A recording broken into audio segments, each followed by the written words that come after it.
la manera que es tenia abans de que l'Església s'arribés a imposar en els pobles, estem parlant de fa molts anys, la manera que es tenia com en diríem, de purgar els pecats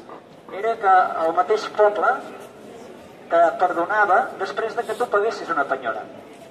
I en alguns d'aquests casos la penyora era passejar-se amb un burro.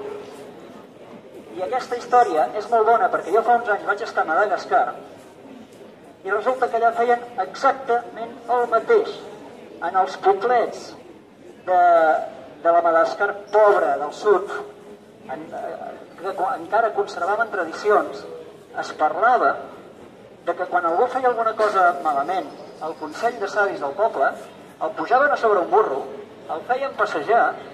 la gent li tirava patates, li tirava tomates i tot això, i quan estava acabat el recorregut estava perdonat i continuava sent vida normal al poble.